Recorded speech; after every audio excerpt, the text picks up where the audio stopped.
আসসালামু আলাইকুম রহমতুল্লাহ নাহমাদুহু ওয়া নুসাল্লি আলা রাসূলিহিল কারীম আম্মা বাদ। সম্মানিত শ্রোতাবৃন্দ, আজ আমরা আলোচনা করব 4 রাকাত ফরজ নামাজে শেষ বৈঠক করার পরেও যদি কেউ অর্থাৎ তাশাহুদ পড়ে ভুলে পঞ্চম রাকাতের জন্য ভুলে দাঁড়িয়ে যায়, সেক্ষেত্রে মাসালাটা কি, সে নিয়ে আজকের আমাদের আলোচনা।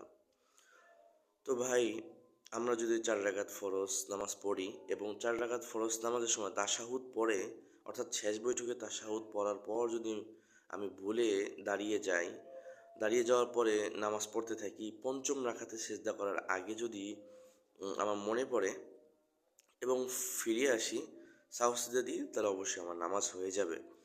আর যদি আমি পঞ্চম রাকাত ওভারটেক করে ফেলি, সেজদা দিয়ে ফেলি, তাহলে আমার জন্য উচিত হবে ষষ্ঠ নাম্বার রাকাত আদায় করা। তাহলে ষষ্ঠ নাম্বার আদায় করার পরে সাহসিদা দিয়ে নামাজ শেষ করবো। তাহলে আমার 4 রাকাত ফরজ এবং 2 রাকাত নফল হিসাবে গণ্য হবে। কিন্তু যদি আমি 4 নম্বর রাকাত বৈঠক না করে সরাসরি পঞ্চম রাকাতের জন্য দাঁড়িয়ে যাই, তাহলে পঞ্চম রাকাতের শেষদার আগে যদি আমার মনে পড়ে, তাহলে অবশ্যই এসে আমাকে সাহসিদা দিয়ে নামাজ শেষ করতে হবে। নতুবা আমি যদি সেজদা ওভারটেক করে ফেলি, তাহলে আমার নামাজটা বাতিল হয়ে যাবে।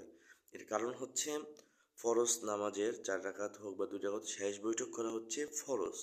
তো আমার যেহেতু বৈঠকই আমি করি নাই, সেজন্য আমার নামাজটা বাতিল হয়ে যাবে পঞ্চম রাকাতে প্রবেশ করার পরে, অর্থাৎ সেজদায় অংশগ্রহণ করার পরে।